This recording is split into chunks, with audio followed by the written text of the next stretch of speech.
Hey guys, how are you doing? Okay. So, according to your requests, now we're going to do this lesson in English. Okay. So I hope that's okay. Let me know if it works out. Okay. So we started last week talking about Vargas and his rise to power. Okay.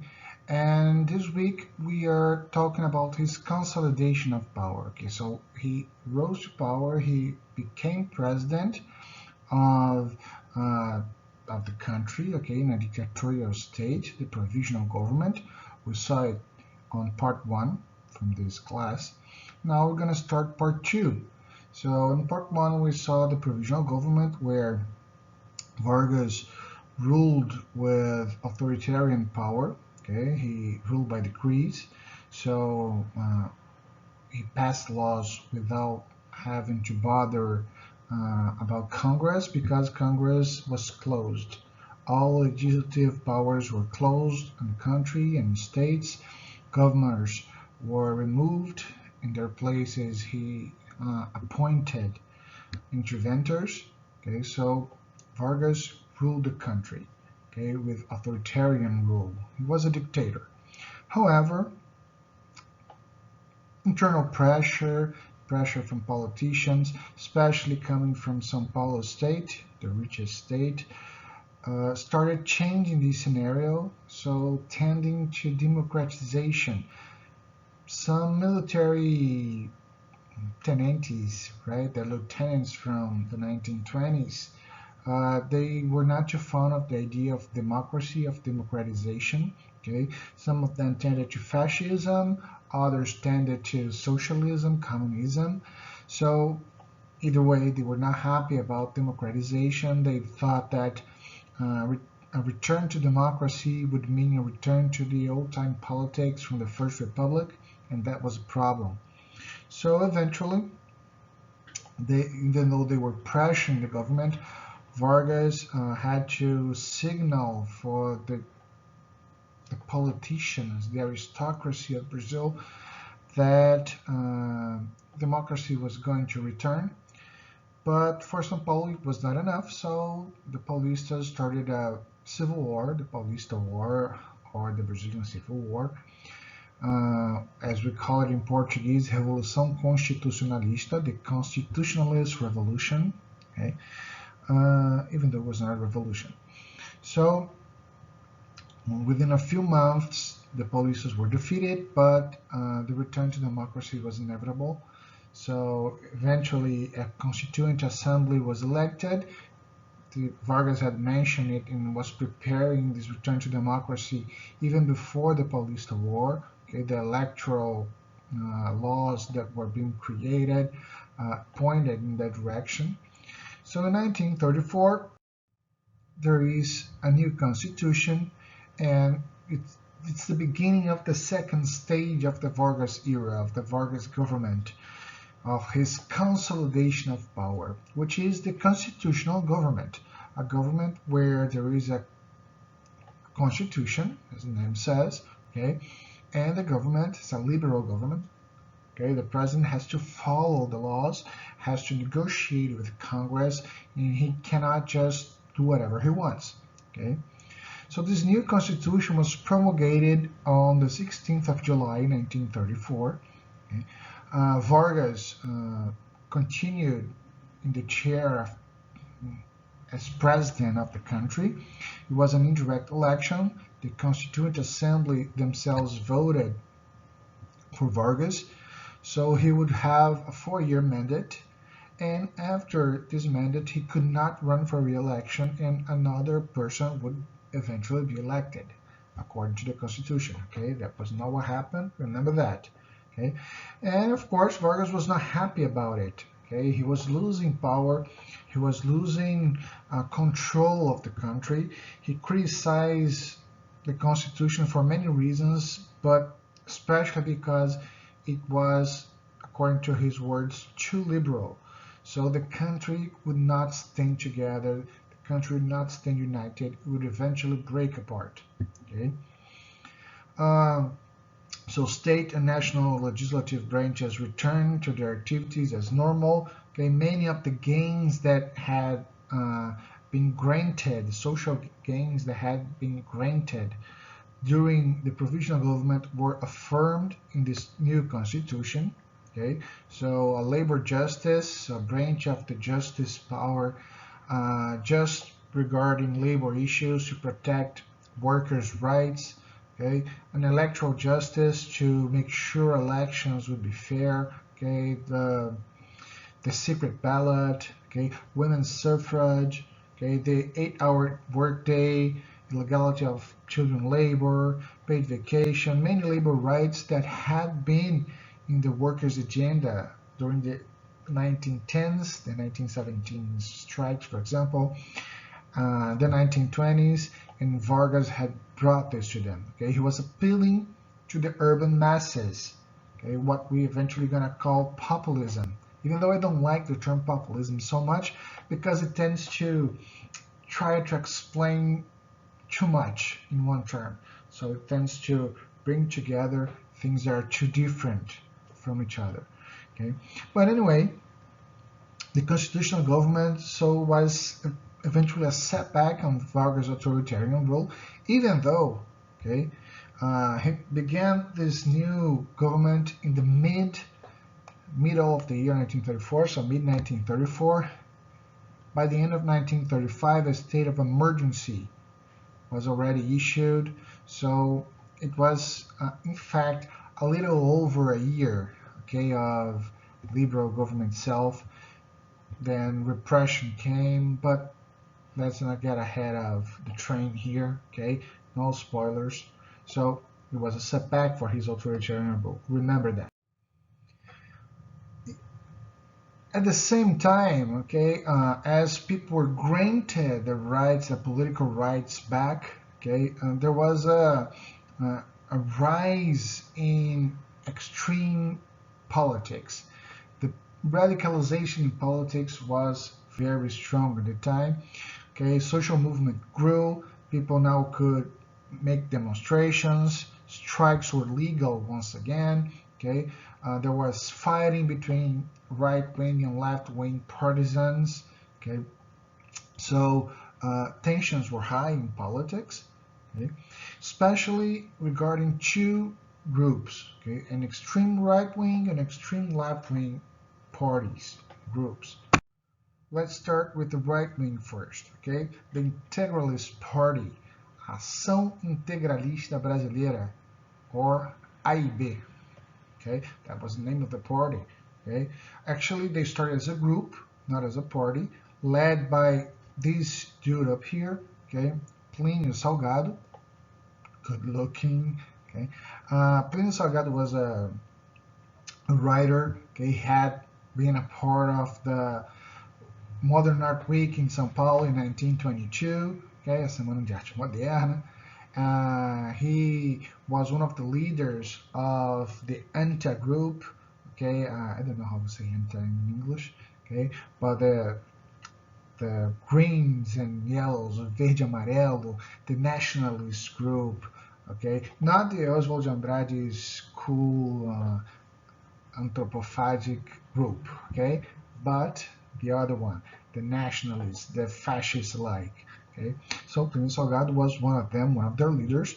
Okay, in 1930, if I'm not mistaken, okay, he went to Italy. He got to interview Mussolini, and he came back almost in love with a heterosexual love for Mussolini because they were not open-minded in this regard. Okay, so Plínio Salgado came back, okay, and he eventually brought together, okay, a group of people who started thinking like him, conservatives, Catholics, okay, nationalists, and in October 1932, he created this group called the Integralist Party, the Integralists, os Integralistas, okay. It was much of a fascist group in Brazil, the Brazilian fascism, actually, okay, so promoting ideas like nationalism, corporatism, fight against liberalism. They were anti-liberal, anti-socialists. Okay, their groups had many fights on streets with socialist workers and communists and so on. Okay, the aesthetics of fascism were also copied. Okay, we got to remember that this is fascism, Nazism as well. Okay, but fascism was high up top. Hitler had not yet been named chancellor in Germany. Okay, so they wear uniforms, green uniforms. This is a colored picture up here. Okay, they didn't have colored pictures. It was colored later on. Okay, but they were green uniforms. They had uh, a sign. Okay, the sigma sign as a symbol. Okay, so it's the sigma symbol. Okay, it's a sign. It's a sign. Okay, as a sign they had the sigma symbol. Okay, sigma, this one up here, it's like their swastika, something like that. Okay, they had a greeting, Anawe, okay, which was allegedly indigenous word. Okay, so much more like fascist aesthetics. Okay, they attacked Jews, they attacked Freemasons, Masons. Okay, they attacked communists. So they were like the Brazilian black shirts or brown shirts or whatever. Okay, actually they were the green shirts. Right? Their motto was God, Fatherland, and Family. Deus, Pátria e Família. Remember that. Okay, we're gonna see that again. So this was their motto, their lemma. Okay, the Integralist Party grew immensely in Brazil. Okay, by 1936, okay, their membership was estimated between 600,000 to a million. This number may vary. Okay, I'm using the number provided by Fundação Getúlio Vargas. Okay, the CPDOC, which is one of the most important research institutes in Brazil. Okay, um, most of those people came from urban middle classes. Okay, many of them were involved in the army, in the police. Okay, they were conservatives. Remember that. Okay, in May 1937. Okay, as people were preparing for the elections that did not happen. Okay, Plínio Salgado, their leader, was appointed as a candidate to run for presidency. Okay, even though people did not believe he had that much chance of winning, okay, but he was uh, nominated by their party to become a candidate, which was something, okay. But the elections never happened, okay. The coup d'etat happened first. Before that, Plínio Salgado supported, okay, the integralists supported. He was promised the Ministry of Education, but eventually he did not get it. The integralists later on were banned. Okay, they even tried in 1938 to kill Getúlio Vargas and try a coup. Okay, we would call it putsch. It's a failed coup. Okay, but they were defeated. Plínio Salgado was arrested and exiled in Portugal. Okay, during the Portuguese new state with Salazar. Okay? So those are the integralists up top in the 1930s. Okay, the sigma, the flag. In the picture, which is up there in the top, okay, we can see a priest with them. Okay, Plínio Salgado up here. Okay, the sigma on their sleeves. Okay, people doing the Anawe salute. Okay, but more incredible because we had a resurgence of the integralists. Okay, right here. Okay, so those pictures are from 2019. Okay, so they are a new integralist group. Okay, here in Rio de Janeiro and São Paulo and so on. Okay, if you remember that attack on Porta dos Fundos, this group right here, this is the video where those guys are claiming the attack. Okay, they have the flag, the sigma. They also have Brazilian imperial flag with them. Okay, the original integralists were not defenders of the monarchy. Okay, they were defenders of a fascist republic in Brazil. Okay? Well, that was the right-wing extremists. We also had the left wing. Okay, the left wing also was strong here. Okay, especially, okay, even though they were not as united as the Integralists, who had a one major leader, Salgado, no disturbance, not whatever, okay. The left-wing group in Brazil, okay, at that time was the National Liberation Alliance, okay, Aliança Nacional Libertadora, or INL, which is the acronym in English, or ANL, okay, NL in English, or NLA, sorry, NLA in English, or ANL in Portuguese, okay. So the group appeared officially in 1935, even though they started, their seeds come before that, okay, on 33, 34, with the growth of the Integralists, many smaller left-wing organizations, anti-fascist organizations started appearing. They had confrontations with those Integralists, and eventually they joined forces and formed the NLA, the National Liberation Alliance. Okay, Luiz Carlos Prestes, a former tenente, as you remember, okay, he led the Coluna Prestes, the Prestes column, okay, throughout Brazil. He was seen as a hero by the people, a man of pure heart, okay, who fought against injustice, who had, after running to exile in Bolivia, after the Prestes column, had contact with the communist ideology, which he identified with. And at that time, 1935, 1934, 1935, okay, he was not in Brazil, but in the Soviet Union. And he's going to return to Brazil in 1935, disguised, under disguise, illegally. Okay, so he was named there the President of Honor, okay, even though he was not there. Okay, they had their slogan, the Bread, Land, and Liberty, okay, calling for the nationalization of foreign enterprises, redistribution of land, okay, reforma agrária, the cancellation of foreign debts, dívida externa, which are all very dear subjects for Brazilian left wing, okay, and the group started growing as well. Both the NLA as the Integralists, they were growing at the time. And they eventually gonna clash. Okay, so Prestes returned to Brazil in April 1935. In July, as people were celebrating tenentes uprisings, levantes tenentistas from the 1920s, okay, Prestes wrote a letter which was read to the public. He could not be present with the public. He was already living in Brazil, in Rio, in Meia, to be more exact, probably close to Paulo Nobre's house. I don't know. Okay, but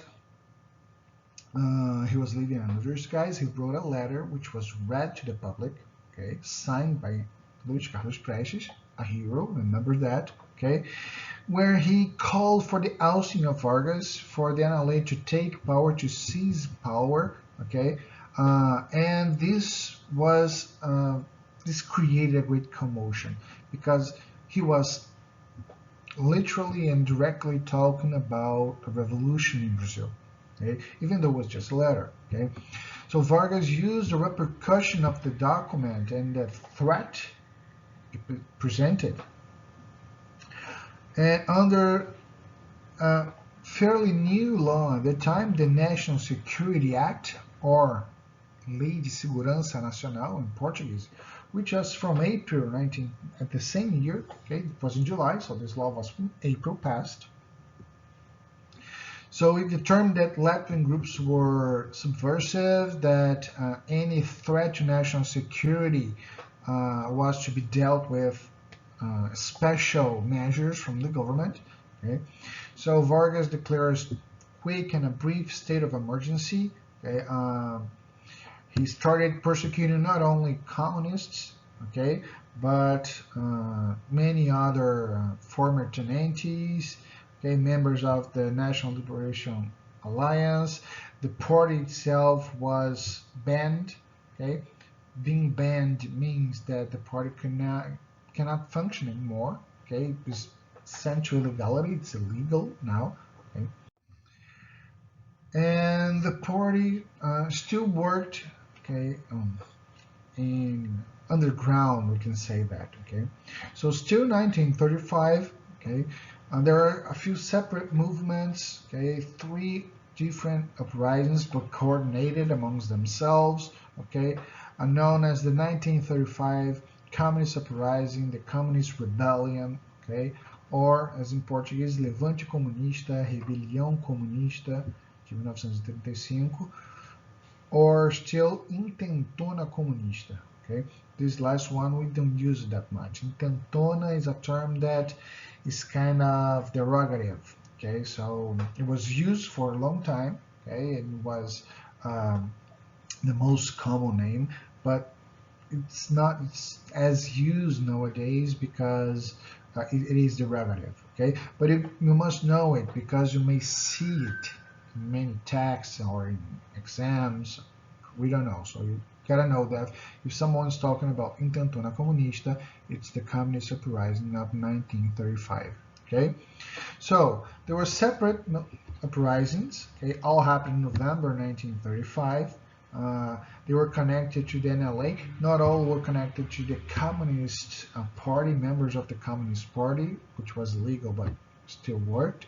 Okay, some of them were connected to military, the tenentes from the 1920s. Okay, so the first uprising happened in Natal, Rio Grande do Norte, on the 23rd of November. Okay, this one was the most successful one. They took control of the city for 4 days.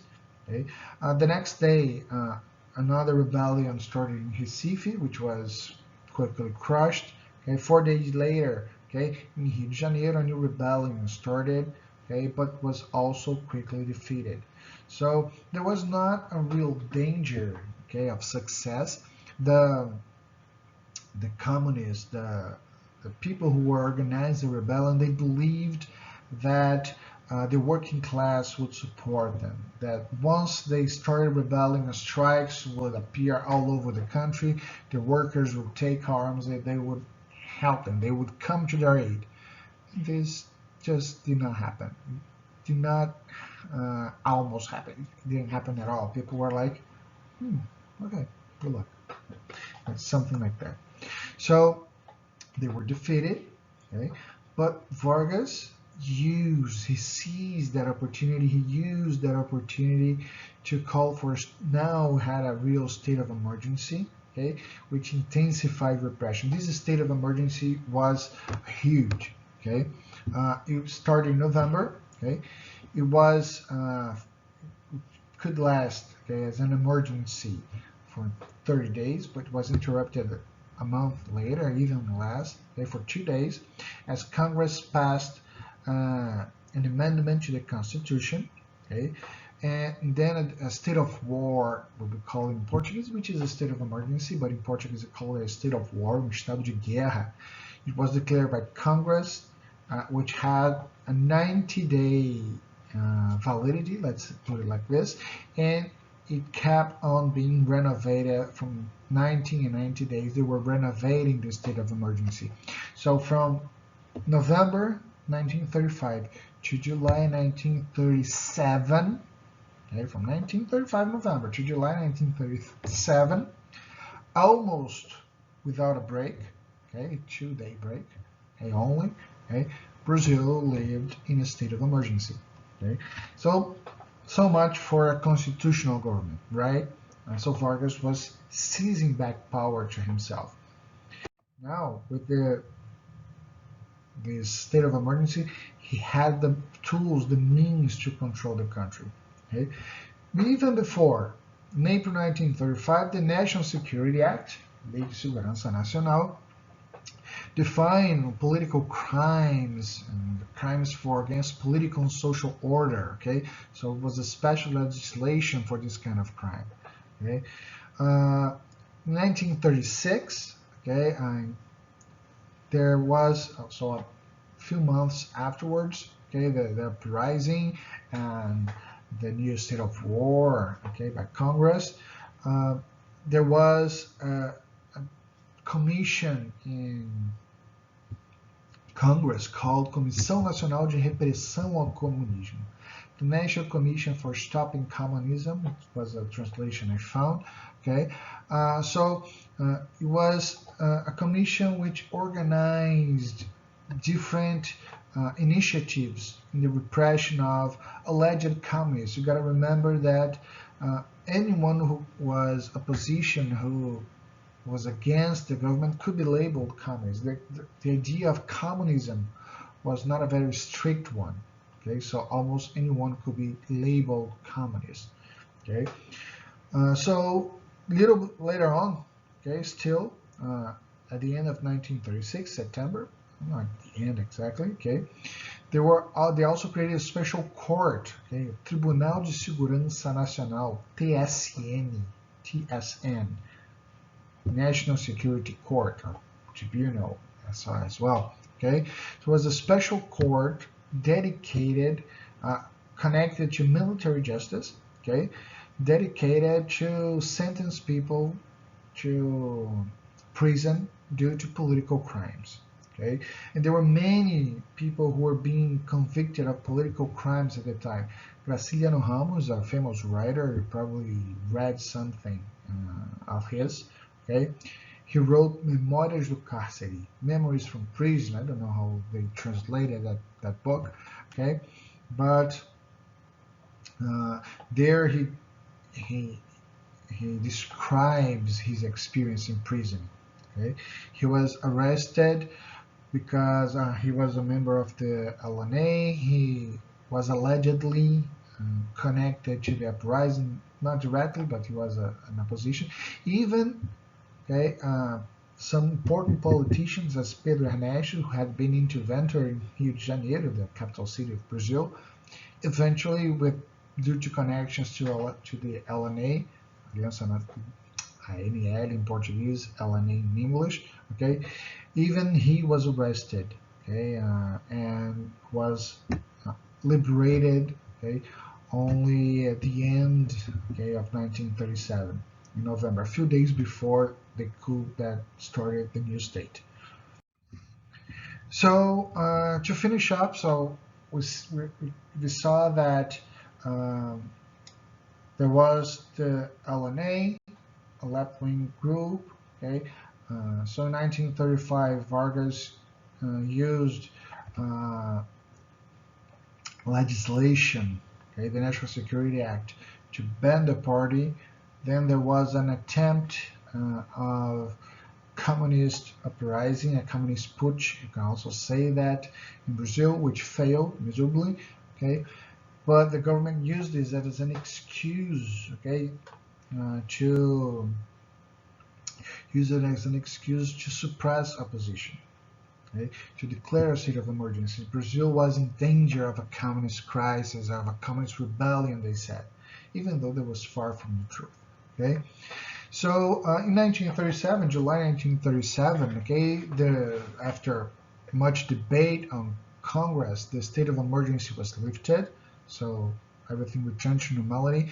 Many political prisoners were released at that time, and not all of them, but many of them, especially the ones who had been arrested without formal charges, without evidence, whose trial had been delayed to keep them in prison. Remember, that's how this state of emergency worked. Okay, habeas corpus was restored, so they could wait for the trial in liberty. Okay, and in September 1937, Vargas announced the discovery of a communist plan to take over Brazil. Okay, a widespread revolution, communist revolution in Brazil, which was named the Cohen Plan. Cohen it's a common Jewish name, and there was this idea of the Jewish being connected to communism, which is kind of funny because Jews and Jewish names are also connected to big banks and the financial system. So, you know. Anyways, the Cohen Plan, later on we discovered it was forged, okay, but it was the base of the establishment of the new state, of the Estado Novo, okay. It was the base of Vargas' authoritarian rule. Brazil is in danger, is in real danger of a communist plan. We found this plan, okay? Things are going to happen if we do not act. So we are going to act. At the end of the new state, where former allies were in dispute, okay, some people who were involved eventually told the truth, or partial truth. Let's put it like this, okay? But anyways, the Congress was then convinced, even though there was a debate, especially in São Paulo. São Paulo, the police were against another state of emergency, but once again was declared, and Vargas now used the opportunity to, on November 10th, 1937, close Congress. Okay. Then at daybreak, soldiers were in front of the Tiradentes Palace in downtown Rio de Janeiro. Congress closed. No congressman could enter Congress. Okay. Later on that day, okay, Getúlio Vargas talked on the radio for the whole country. Okay, at 8 p.m. Okay, you can see there. Okay, that's from a newspaper at the time. Okay, and he declared that it was that. Okay, now there was now a new form of government in Brazil. Okay, called the new state.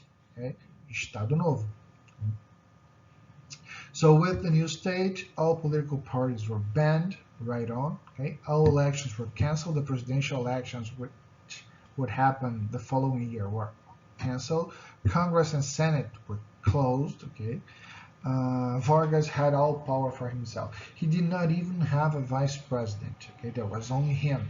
No political parties. It's not a single party state. It is a zero party state. Okay? And at night, he addressed the people on the radio, the main mean of communication. Okay, and here we have the last two paragraphs, the conclusion of his arguments. Okay, and he's saying, quando as competições políticas ameaçam degenerar em guerra civil, é sinal de que o regime constitucional perdeu seu valor prático, subsistindo apenas com uma abstração.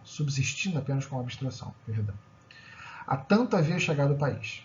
A complicada máquina que dispunha para governar-se não funcionava. Não existiam órgãos apropriados através dos quais pudesse exprimir os pronunciamentos de sua inteligência e os decretos de sua vontade. Restauremos a nação na sua autoridade e liberdade de ação. Na sua autoridade, dando-lhes instrumentos de poder real e efetivo com que possa sobrepor-se às influências desagregadoras internas ou externas. Na sua liberdade, abrindo o plenário do julgamento nacional sobre os meios e os fins do governo e deixando-a construir livremente sua história e o seu destino. Okay? It's funny he talks about liberty, right? And he's starting a dictatorship talking about liberty and freedom and all, but that's the discourse, that's not the practice itself. Okay, so guys, that is the consolidation of power. He consolidated his power. Okay, now we move on to his rule, okay, to his dictatorial rule. Okay, politics, international politics, and so on, but this is for another class. We'll talk long enough. Bye bye guys, have a nice week.